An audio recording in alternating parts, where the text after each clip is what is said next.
Fala, galera! Sejam todos incrivelmente bem-vindos a mais um mergulho profundo aqui com a gente. Isso aí. A energia hoje tá lá no alto, padrão final de campeonato mesmo, sabe? Trazendo aquela análise de altíssimo nível que o nosso público já conhece e, claro, exige. Com certeza. E o tema de hoje pede essa energia. Pede demais. Mas olha, antes da bola rolar pro nosso papo, tem a nossa regra de ouro. A galera que nos acompanha já chega cravando aquele like caprichado. Exata. E comenta aí embaixo o nome e a cidade de onde o pessoal tá ouvindo a resenha de hoje. Queremos saber até onde a nossa transmissão tá chegando, trazendo a notícia de forma profissional, mas com aquela resenha que a gente gosta. Sempre. É fundamental saber de onde a galera tá participando. Bom, hoje o nosso foco é aquele momento exato em que a tática fria encontra o desespero e a adrenalina do mata-mata. Quartas de final do Campeonato Paulista. Um cenário de decisão total. Sem margem para erro, onde 90 minutos definem o semestre de muita gente. De um lado, a montanha verde chamada Palmeiras, o gigante incontestável. Do outro lado, a grande e mágica surpresa da competição, que é o Capivariano Futebol Clube. É o tipo de cenário que explica bem o porquê de o futebol dominar as atenções no mundo todo, né? E a nossa missão na análise de hoje foge totalmente daquela cobertura padrão de ler escalação ou ficar debatendo polêmica de arbitragem. Graças a Deus. Pois é, vamos descer a lupa nas engrenagens táticas e principalmente no choque psicológico dessa partida. Existe um abismo financeiro e de investimento entre as duas instituições. Um abismo gigante. Isso é um fato inegável. Mas quando o árbitro apita o início de um jogo eliminatório, o embate se torna muito mais complexo. É a exigência absoluta de perfeição e o peso do favoritismo de um lado. Que é muito pesado. Muito. Colidindo frontalmente com a leveza de um time que já fez história e entra em campo sem o menor medo de ser feliz. Vamos empacotar isso porque a dinâmica é espetacular. Começando pelo lado que carrega a obrigação da vitória, que é a máquina do Palmeiras. A máquina alviverde.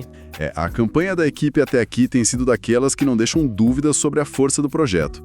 É um elenco vasto, absurdamente qualificado. Sim, os números provam isso.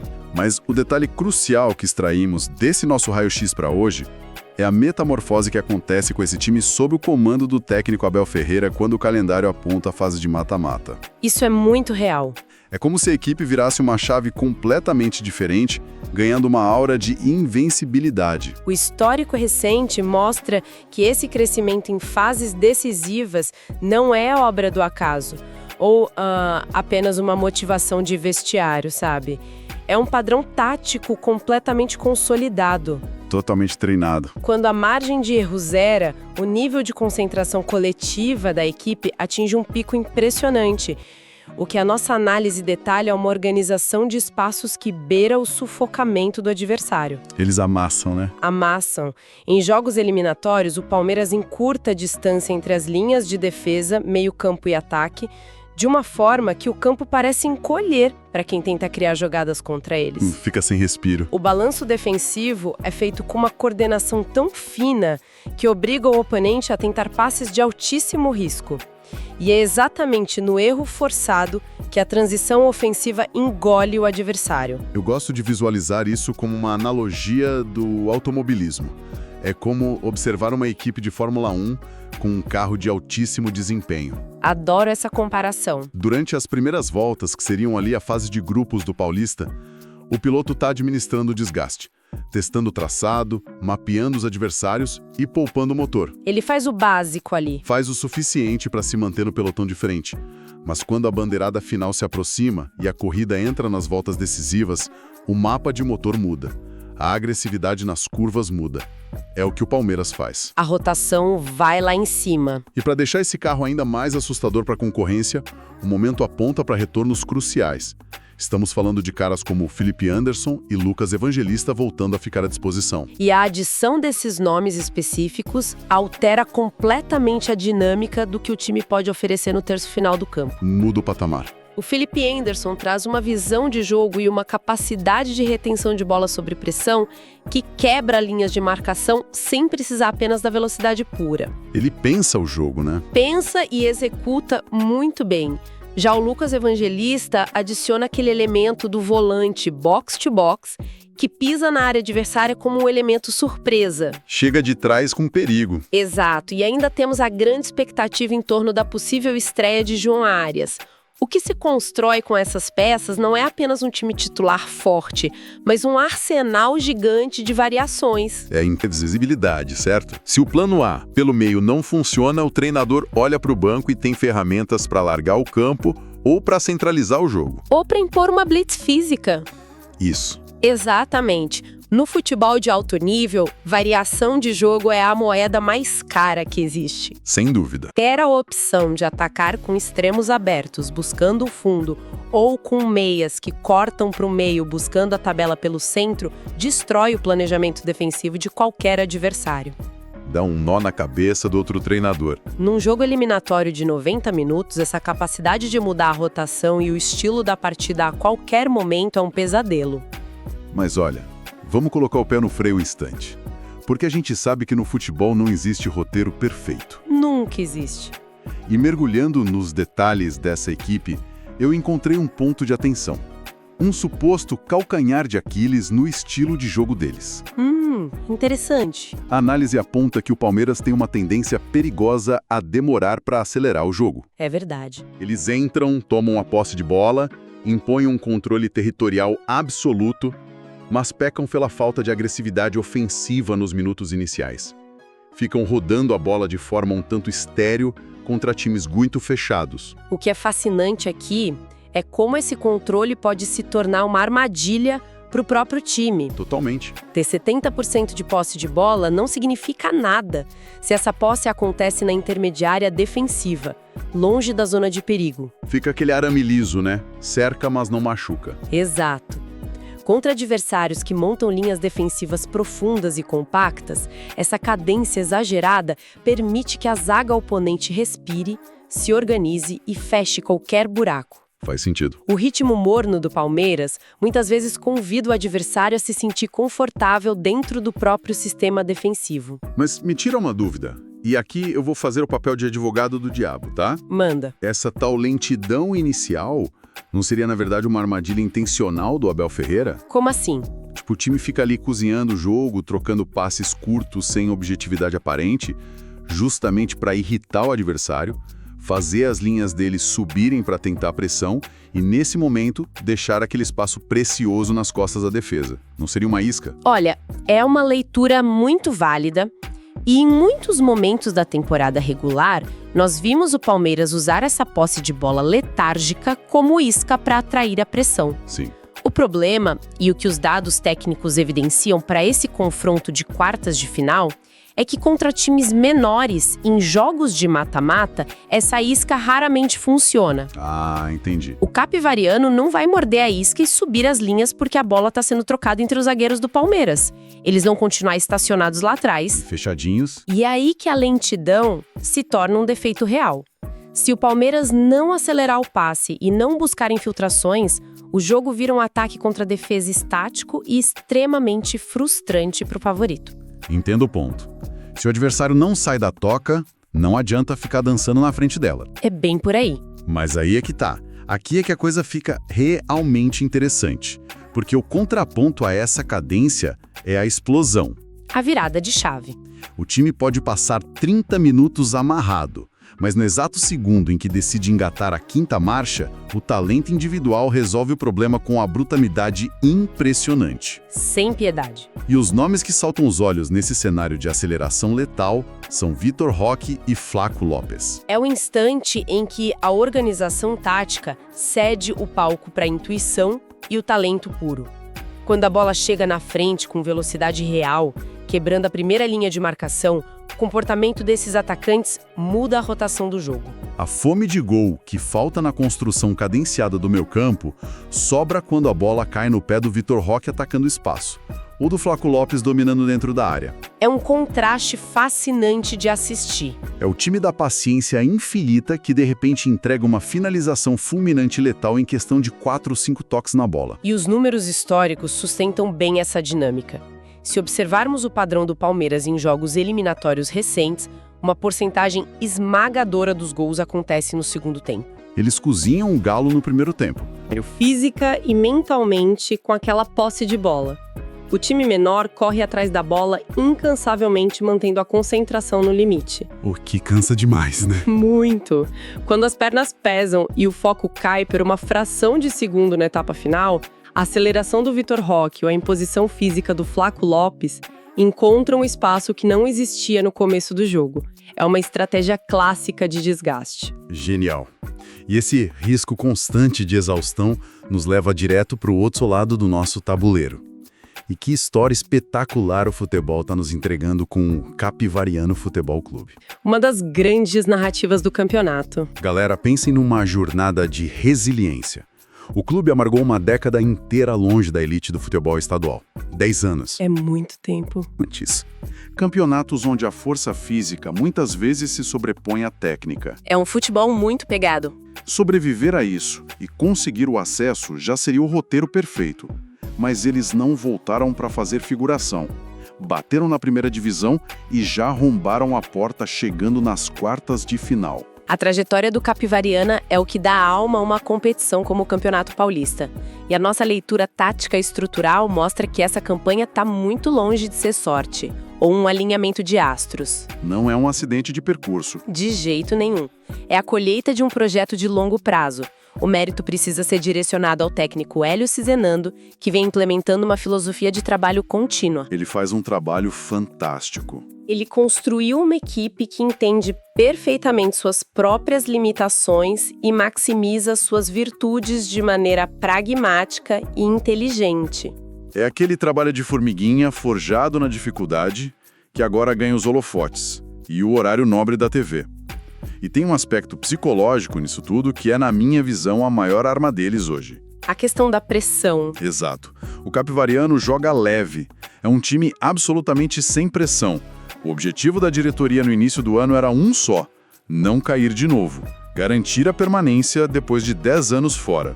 Eles já cumpriram a missão principal. Conseguiram isso com folga. Chegar às quartas de final contra o Palmeiras, isso é o bônus do bônus. Eles estão no lucro. E o impacto dessa ausência de pressão no desempenho atlético é brutal. Muda tudo, né? Muda o corpo inteiro do atleta. Quando uma equipe joga com essa leveza psicológica, as pernas não pesam nos momentos críticos. O jogador não tem medo de arriscar um drible que quebre a linha, o zagueiro não hesita em antecipar uma bola. Porque se errar, tá tudo bem. Ninguém vai cobrar. As decisões fluem naturalmente porque o medo do fracasso não existe. E o Hélio Cizenando soube traduzir essa leveza mental em um modelo de jogo incisivo. O Capivariano sabe que não vai ter a bola contra o Palmeiras. Eles têm consciência disso. Então eles apostam todas as fichas em transições rápidas letais. Roubar a bola no próprio campo de defesa e agredir os espaços deixados pelas costas dos laterais alviverdes com 3 ou 4 toques verticais e muito rápidos. E não é aquele chutão desesperado pra frente esperando um milagre, né? É uma transição pensada, treinada e automatizada. Com certeza, tem muito padrão ali. E para comandar essa orquestra de contra-ataques, o raio-x da equipe destaca a mescla perfeita entre a fome da juventude e a malícia da experiência. Jogadores como o Felipe Azevedo são o fiel da balança aqui. O cara certo no lugar certo. É o tipo de cara que não vai tremer quando o estádio lotado começar a cantar.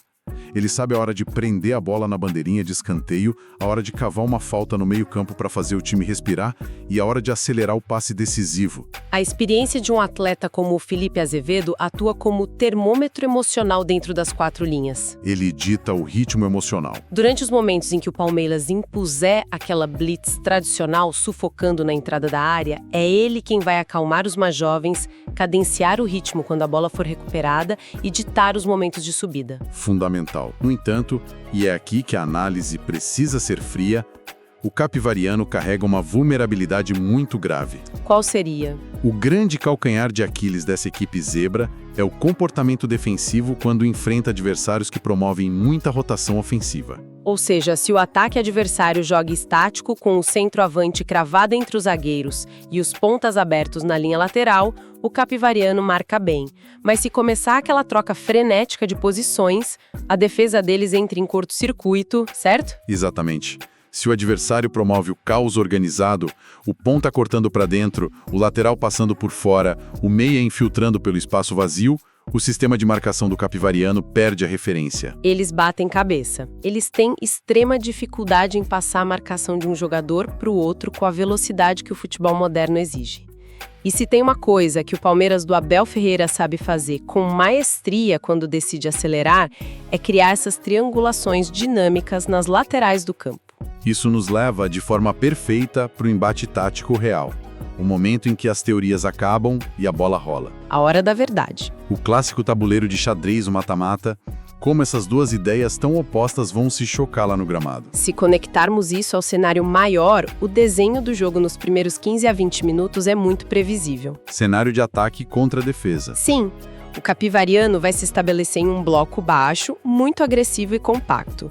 Uma linha de 5 defensores protegida por 4 meio-campistas jogando a poucos metros de distância. Formando um verdadeiro muro na entrada da própria grande área. A estratégia é negar completamente a profundidade para o Vitor Roque e diminuir o espaço de entrelinhas para o meio-campo palmeirense criar. Eles vão absorver o impacto e esperar o menor erro de passe para disparar. É a clássica tática de atrair o gigante para perto do abismo e tentar empurrá-lo no momento de distração. Absorve o golpe, resiste e responde com um cruzado de direita veloz. A analogia perfeita. E do outro lado, o Palmeiras vai assumir sua vocação natural. Dominar a posse, empurrar o capivariano contra o próprio goleiro e ditar o ritmo territorial do jogo. O dono da casa ditando as regras. Mas o grande desafio do Palmeiras será a velocidade de circulação dessa bola. Lembra da vulnerabilidade do capivariano que a gente falou agora há pouco? A falta de encaixe contra rotações rápidas. Isso. O Palmeiras vai precisar usar os retornos de Felipe Anderson e a dinâmica de John Arias para criar esse caos. Vão precisar de muitas ultrapassagens dos laterais, tabelas curtas no bico da grande área. Movimentação o tempo todo. Jogadores saindo de suas posições originais para desarranjar aquele bloco baixo de 5 defensores. Se a bola girar devagar, o capivariano estará extremamente confortável. Resumindo, paciência armada contra a resistência obstinada até o momento em que a tática implode em pura explosão física e técnica. É o roteiro dos sonhos. O roteiro não poderia ser mais clássico para o fã de esporte.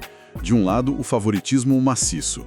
O time estrelado que vive uma década gloriosa acostumado a levantar taças e que tem no seu DNA o peso de saber sofrer e vencer jogos decisivos. É uma camisa que enverga varal, como dizem. E do outro lado, uma equipe embalada pelo próprio ponto de fadas, vivendo o ápice de um projeto de 10 anos, jogando sem o peso da expectativa, sabendo que qualquer resultado a partir de agora é motivo de muita festa na cidade. A cidade inteira deve estar parada esperando esse jogo. E a gente sabe bem, no futebol quem entra em campo para brincar sem medo das consequências costuma ser o adversário mais perigoso do mundo. É o embate eterno entre a obrigação burocrática de vencer e a chama irresponsável de quem quer fazer história. É lindo. A tática, a técnica, a análise de dados, os orçamentos, tudo isso nos aponta uma direção bem clara. Mas a imprevisibilidade do fator humano, nos 90 minutos, é o que guarda as verdadeiras surpresas do esporte. Então, o que isso tudo significa para o fã que está aguardando o apito inicial? Colocando tudo na balança, os detalhes são muito sutis. São nos detalhes que os jogos grandes se definem. O veredito do nosso mergulho é cristalino. Se o Palmeiras entrar com foco total e engrenar a velocidade de passes desde o primeiro minuto, promover as rotações ofensivas que confundem a zaga e usar toda a potência do seu elenco estrelado, a lógica prevalece e o favoritismo se confirma com tranquilidade. A estrutura técnica tá lá para isso. Mas e sempre tem um gigantesco mas no futebol paulista se o Palmeiras piscar. Esse é o perigo. Se entrar na famosa marcha lenta, se contentar com a posse de bola inofensiva e der espaço e confiança para o capivariano acertar 1 ou 2 contra-ataques encaixados logo de cara, o cenário vira um pesadelo absoluto. A panela de pressão começa a apitar. A zebra tá ali no gramado pastando tranquilamente, só esperando um erro de passe no meio-campo para dar o bote certeiro. A linha que separa uma vitória consagradora e natural de uma eliminação traumática é absurdamente fina nesse contexto de hoje. Fina demais. E isso levanta uma questão importante para o nosso público refletir e debater nas rodas de conversa após esse nosso mergulho. Qual seria? Nós dissecamos tática, lemos o comportamento das linhas, analisamos os números e a técnica. Mas na essência visceral do futebol eliminatório, quando uma potência joga sufocada pela imensa obrigação de não decepcionar sua torcida, enfrentando um oponente que considera a partida o evento de uma vida inteira e joga com um sorriso no rosto, É o jogo da vida deles. até que ponto essa leveza psicológica e a coragem conseguem equilibrar a balança financeira e técnica? Imagine o relógio marcando 80 minutos e o jogo empatado. Tensão máxima. De um lado, pernas pesadas pelo medo da crise, do outro, fôlego extra empurrado pelo sonho de uma glória impossível. Quando a tática desmorona pelo cansaço e o talento puro bate de frente, com quem não tem absolutamente nada a perder, quem realmente detém a vantagem nos minutos finais? Que pensamento espetacular para a gente amarrar a nossa análise. É por essa complexidade invisível que a gente ama tanto acompanhar o esporte. O futebol é fascinante. O jogo não se resume às 4 linhas pintadas de cal. Ele é decidido na mente dos atletas, no silêncio do banco de reservas antes de uma substituição e na eletricidade de cada bola dividida. Exatamente. A mágica acontece nesses detalhes. Quero agradecer imensamente a companhia de cada um que mergulhou nessa jornada tática conosco hoje. E galera, não esqueçam da nossa regra de ouro que eu falei lá no começo. Quem acompanhou até aqui, deixe aquele like de respeito. É de graça e ajuda muito. E comentem sem falta o nome e a cidade de onde acompanharam a análise para a gente mandar aquele salve, trazendo sempre informação de alto nível e com muita alegria. Um abraço gigantesco, continuem apaixonados pelas histórias maravilhosas que só o futebol consegue escrever e até a próxima.